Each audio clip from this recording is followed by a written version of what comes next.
Hello, I'm Dango Rose. Welcome to the Mountaineer Podcast, where everybody's listening.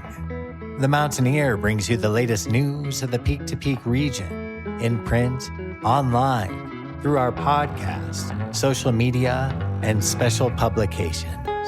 Now, listen in to the latest news of the area with our local journalists.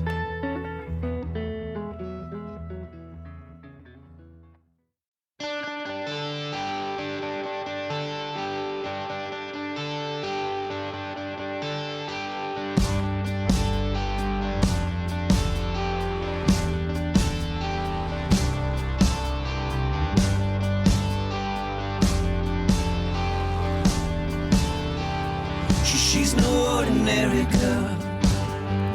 She's no ordinary girl.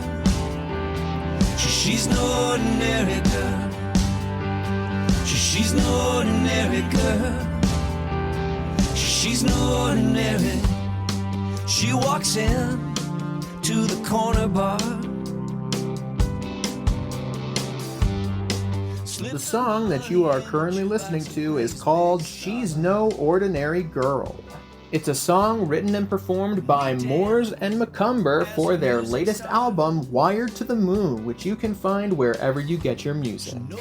Moores and Macomber will be performing at the Gold Hill Inn very soon, so if you're interested in seeing them perform live, then be sure to head to 401 Main Street in Gold Hill on Wednesday, July 9th, 2025, starting at 6 p.m. To learn more about Moores and Macomber, find their music, and check them out on social media, be sure to head to their website, Moors and MCCUMBER. Of course, that's mooresandmacomber.com.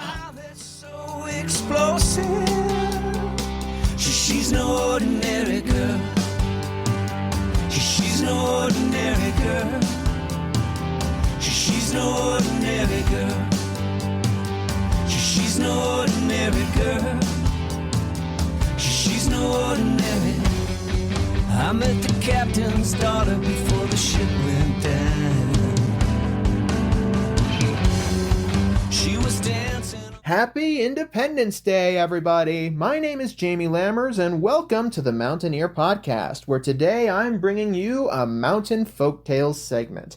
This particular segment is very special, as it's 2 months in the making. I recorded this interview all the way back on April 15th, and I'm excited to finally share it with you guys now. Before we get into the main interview, though, if you want to subscribe to the Mountaineer today and get news from peak to peak, then be sure to head to the mtnear.com and click on the subscribe button in the top right corner of our homepage, where you can get full access to our digital archives and scanned copies of our physical newspaper. You can even choose to send a subscription to somebody's mailbox or your own. If you're interested in being involved in the Mountaineer paper or podcast in any way, shape, or form, then email info@themountaineer.com to contact our editor-in-chief, Barbara Hart, or media@themountaineer.com to contact myself, and we'll get something sorted for you. You can also head to the Mountaineer website and the mtnear.com/advertise to learn what options are available for advertising in the paper and or podcasts. And finally, before we get right into the interview, here's our top story today, brought to you by Brittany Wagner.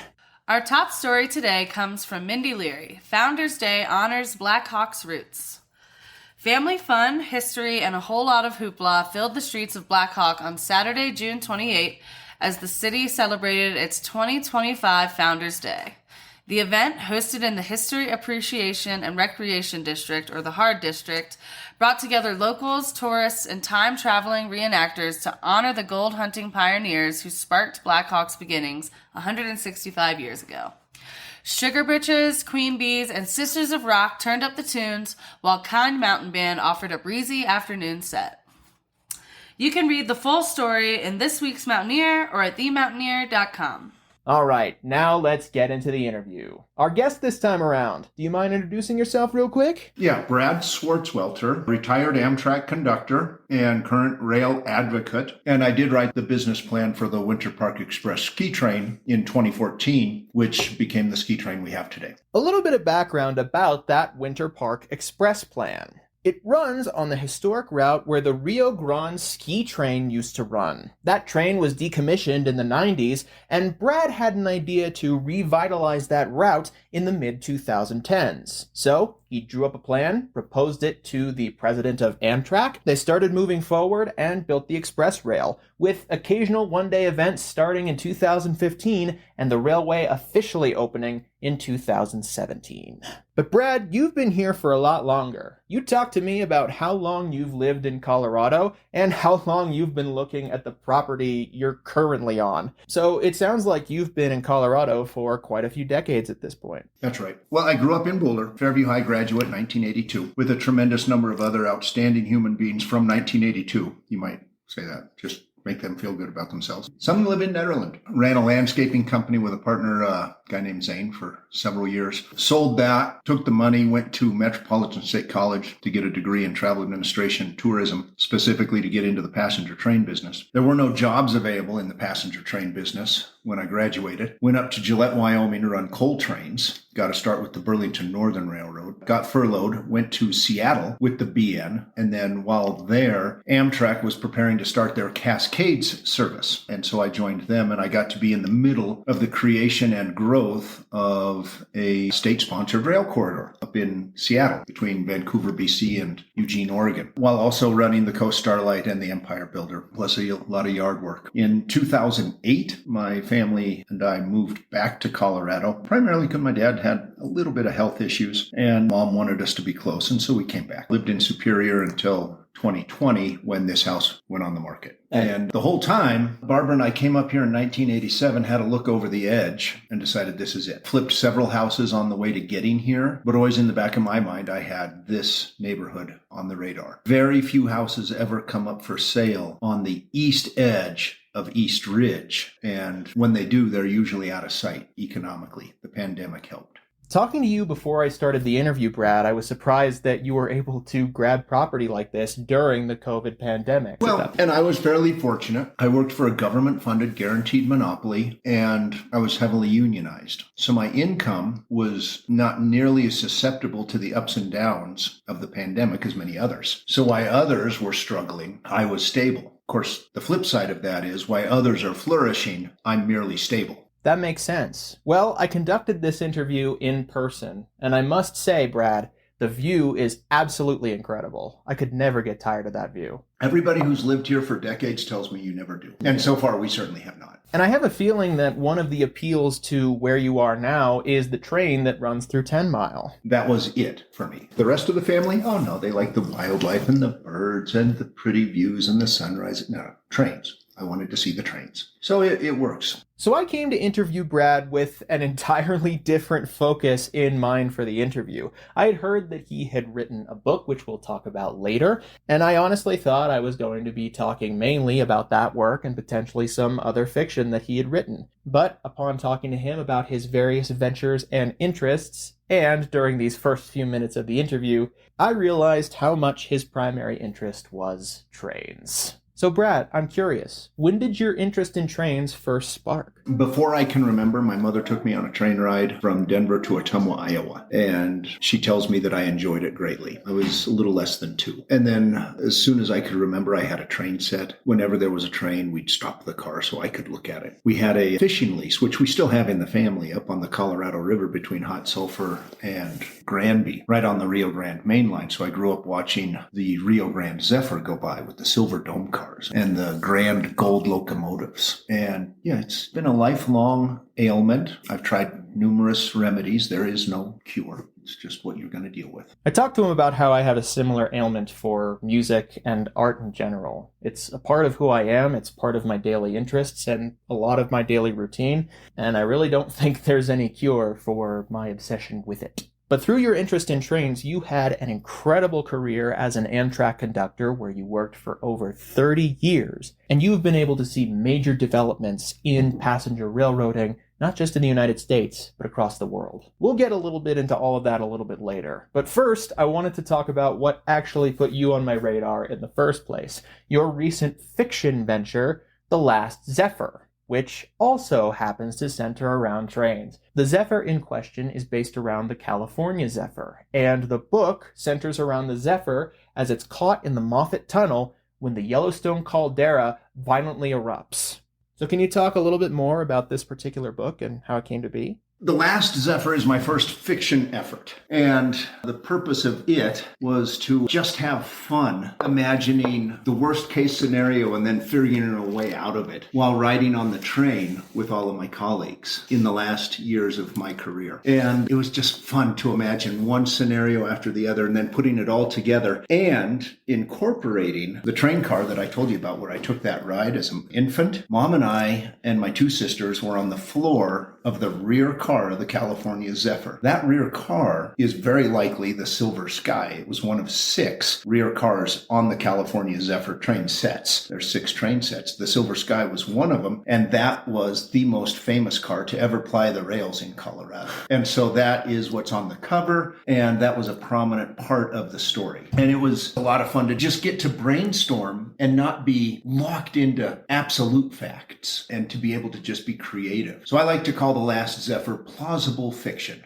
When Brad published this book, he did so under the pseudonym C.B. Blackforest, Conductor Brad, and the English translation of his German last name. Along with that book, though, he brought me another book that he had written and had published, Faster Than Jets, A Solution to America's Long-Term Transportation Problems. When I saw the cover of that book, based on the man I had been talking to for the last 10 minutes, I felt that that was more the volume I would expect him to write. So I'm curious, Brad, how long did it take you to develop this solution and get this book out there? I started getting serious about it in 1998 when I was furloughed because of a bunch of mudslides in Seattle. And so I wasn't working and I was broke and I had to make my house payment and I was irritated. And I wanted to find robust, reliable, sustainable, efficient transportation. And the idea of the book was to imagine the very best plausible form of transportation humans could possibly come up with. After several years of research, I was ready to publish in 2003. And the answer was subsurface vacuum tube maglev transportation, Hyperloop. So in 2013, Elon Musk said, I have an idea. His PayPal people were at a conference in Redmond, Washington in 2004, where I presented this concept and they got a hold of it. I'm not saying that Elon's a thief. He's not. What he has done is taken the idea and made it public and popular, which I could have never done. So a great debt of gratitude to him for grabbing the idea. The Chinese, before that, grabbed it. A guy named Yao Ping from Chengdu University in southern China. And they have taken the concept and are very close to being able to get to deployment. The test track is exceeding all expectations. So we can literally travel underground faster than jets. It's amazing for me to put in perspective how much you must have seen passenger railroading develop not just in the United States, but across the world throughout your entire career. Just in my lifetime, there have been so many major developments in passenger railroading. The first system that came to my mind was Shinkansen, which is the official term for the Japanese bullet train, which is a system that when I was a kid, I could never have imagined existing in the first place. So what's it been like seeing all of those developments continue and take shape?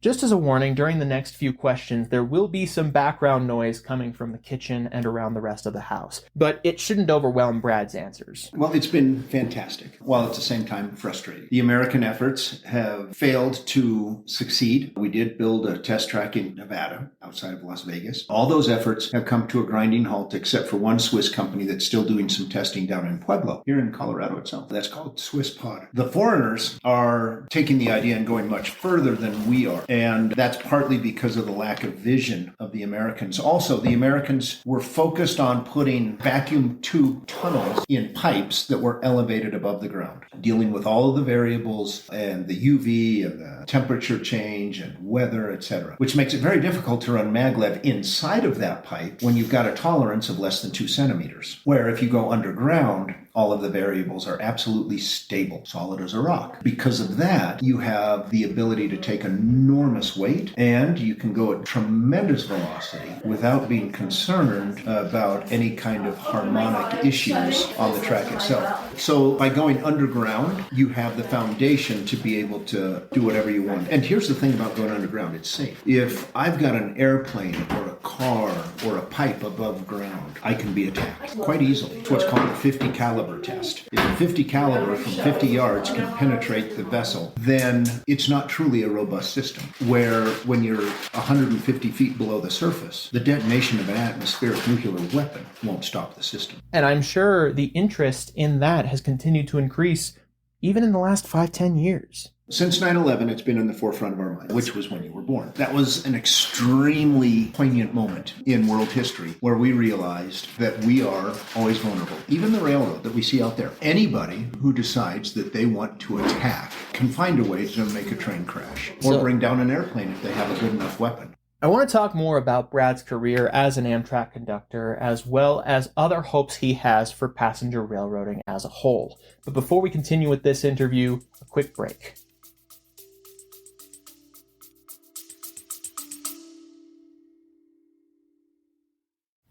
And now, some promotional announcements brought to you by the Mountaineer. Looking for a unique advertising opportunity? The Mountaineer podcast may be a perfect fit for you. Our podcast reaches local listeners at least 3 days each week. We can create your podcast commercial for you, or you can submit your own. Contact Amanda McDonald for additional information.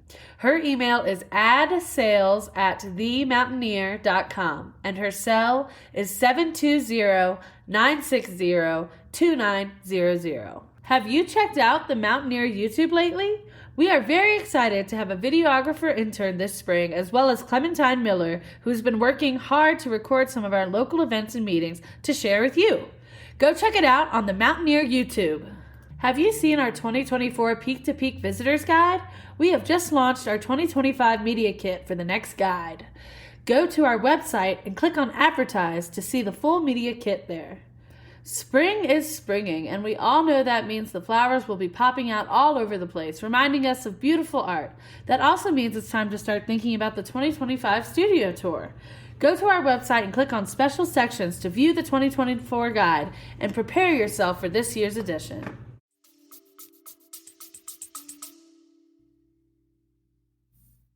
Welcome back. Let's get back to the interview.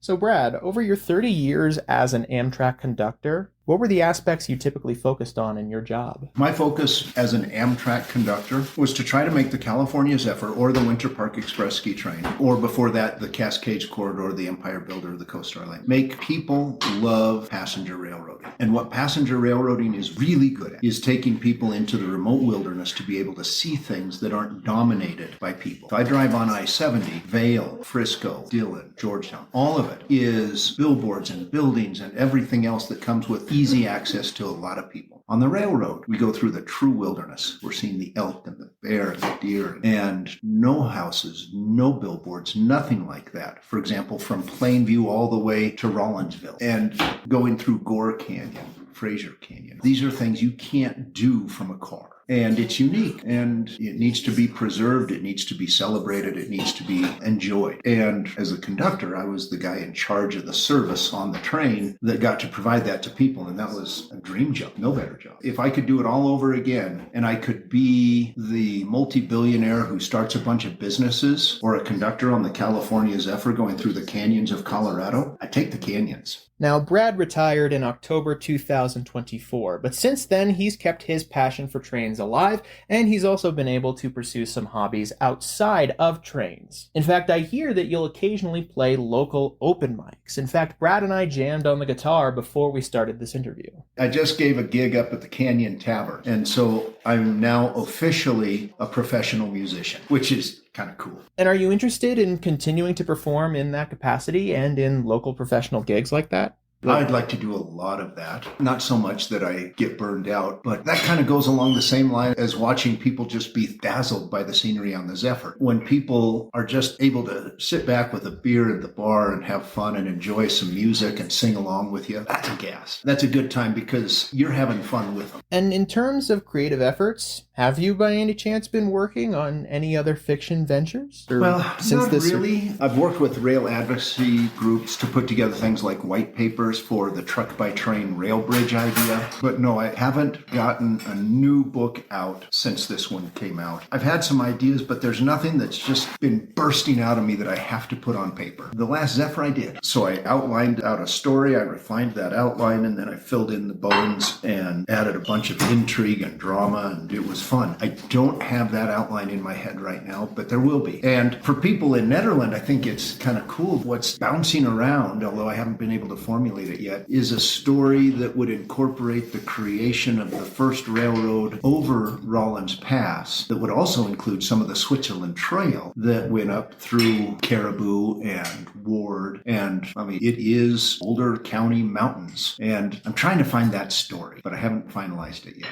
We'll talk more about the white paper he just mentioned in a little bit here. But Brad, now that you're retired, what do you hope to focus on instilling in people as you advocate for these railroads, their preservation, and their development? I think the key word there is preserved. I've now got grandkids that are being born. I mean, from just born up to 6 years old. I want all of them to be able to be grown-ups riding in dome cars across the Rockies. I don't want the mountains to be so overwhelmed that there's nowhere you can look without seeing human influence on the landscape, like we still have when you're deep inside Gore Canyon. Development, sure. Access, yes. Towns, of course, but not everywhere. And that's part of what makes a society great. My wife is from Austria, from the Vienna woods, and their towns are very close-knit, and then the fields around those towns are untouchable, and they stay agricultural or forest. And that leaves for a beautiful landscape. So they've got a country that's 2/3 the size of Colorado, with more than half of it that's unusable because of treacherous mountain landscapes, which are beautiful, the Alps, and yet they have 7 million people, so a couple of million more than we do. And they're able to do it without destroying their landscape. And we have an awful lot to learn from them in how they've managed over the centuries as we try to go into our 3rd century. And because you've seen all of the developments from pretty much everywhere in the world, there must be aspects of other railroads from across the world that the United States has integrated into their own systems, or vice versa. Sure. I think the biggest frustration I have with the United States is that we've become a place where it's very difficult to innovate nowadays. Because once we have something that works and gets the job done, we're far less likely to choose something that's cleaner, safer, cheaper, more sustainable when it involves risk. And that seems to be a bit of a frustration. While at the same time, the entrepreneurial spirit of the United States has given us rise to some of the things that give me hope. The advent of self-driving cars to make the highways safer. The advent of robots to take on hazmat kind of duties. There's a tremendous number of things that the Americans are doing that are extremely good. Transportation is not one of them. And that, too, I feel, is yet another really relevant topic, especially in the last even 2 or 3 years, where AI has become such a central topic of conversation. There's a lot of discourse about whether or not AI is an overall good, about whether or not AI can end up helping people, or whether it will end up taking jobs or livelihoods from people, or even taking over in general. Well, Skynet, did you ever see the Terminator movies? Basically, the machines revolting against the humans and killing us all. It was possible we might get there. Right now, I would just like to see the highways be a lot safer. If technology can eliminate human error and we can see 35,000 highway deaths a year drop down to 5,000 in this country, it's worth it. Because when you talk, Joseph Stalin, if one person dies, it's a tragedy. If 1,000 people die, it's just a statistic. Each one of those 35,000 people that die on our highways is devastating for the people that knew that person. It's an absolute tragedy. By putting people on trains, by creating Hyperloop, by doing things that are safer, and the autonomous car is going to be a part of that, then just as a journalistic footnote here, the quote that Brad cited earlier is widely attributed to Joseph Stalin, but the original source of that quote is still widely disputed to this day. But Brad continued on this subject by coming back to the proposal he wrote about in that white paper. Why wouldn't we want to do that? One of the big initiatives now that I'm working on, and I have high hopes for it, is the truck-by-train rail bridge that would allow truckers to drive right onto a flatbed train and then ride a train over the Rockies rather than drive I-70. We think we could get 1,000 trucks a day off that highway. By doing that, people will not die that would have and will never know it. And isn't that a beautiful thought? It is absolutely a beautiful thought. Those are the general beats I wanted to talk about in regards to your career as a whole, but there is one more question that I wanted to wrap this interview up with. It's clear that your passion for trains is still just as strong as ever, and it's not going to go away just because you're retired. No, like I said, it's a lifelong illness. I'm curious, with such a lifelong passion of yours, it must be really daunting, not just for you, but for anybody, to retire from a long-time job in the career that they most love and in the thing that they are most interested in doing. And despite that, here you are, retired from a long-time career, and your passion is still as strong as ever. Yeah, no, absolutely. One of the great things about retiring is getting to, for the first time, truly experience the liberty of free speech. When I work for an employer, I am somewhat limited in what I say if I want to remain employed. And that goes for any business you're in. Once you retire, you're not. So I can say anything I want about Amtrak now. And I've got an awful lot of ideas on what I think could be done to make America's passenger rail system better and fulfill its mission with more success. While at the same time, if I was an employee, I would be insulting some of the people I was working for and with had I given my opinions. For example, I do think that there's quite a bit of opportunity in the passenger railroad industry in America to decentralize, to not have Washington, D.C. be the core decision maker of everything that happens for the entire nation's railroad. That steps on the toes of the CEO, which, by the way, they don't have one right now. But how you move forward from that, I think, in today's political landscape, is decentralize and allow people, for example, that work along the California Zephyr here in Colorado to help be a part of making that service exactly what businesses in Glenwood Springs need it to be. So there's a lot of, not privatization, but decentralization that can make things much better. And that's a difficult thing to say when you're an employee. It's very easy to say as a retired person. So I enjoy that. I'm able to speak freely. Totally fair.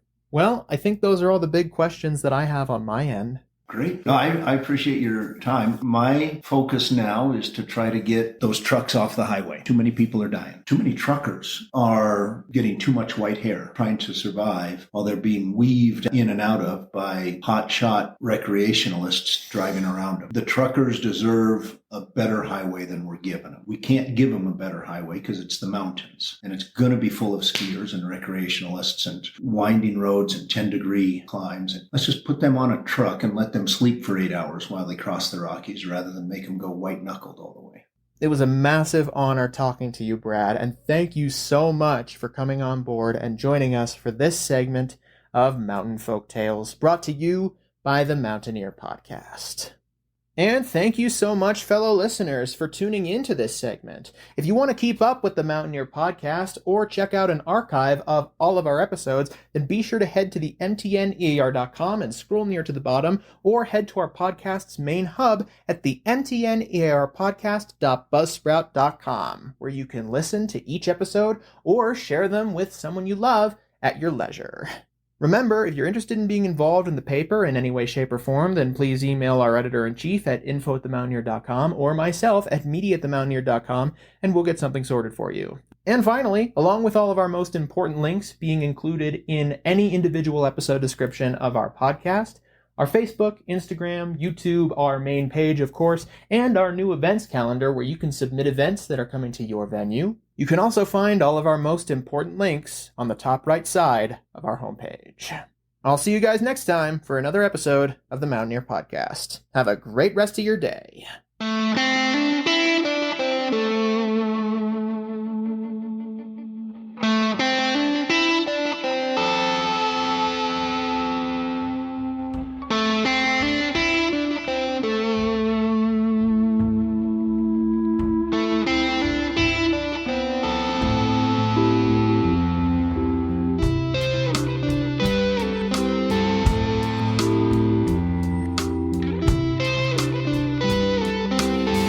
Why am I spending all my one-night stands and honky-tonks with cover bands?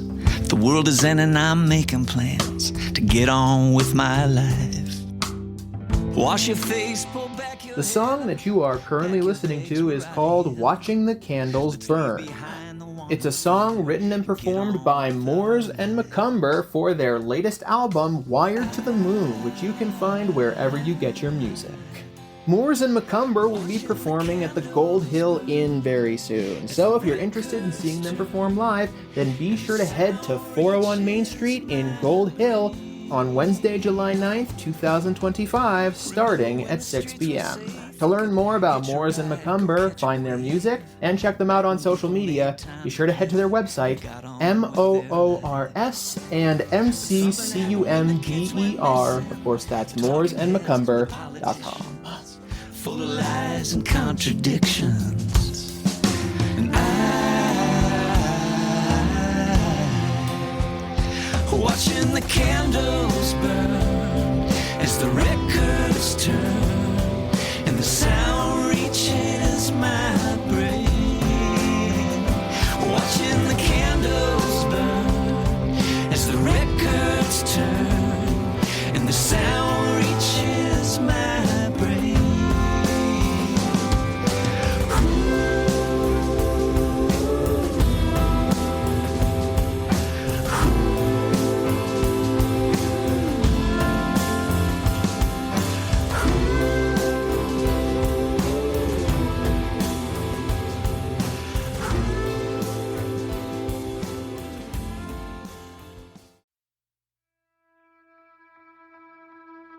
And that's it for our show.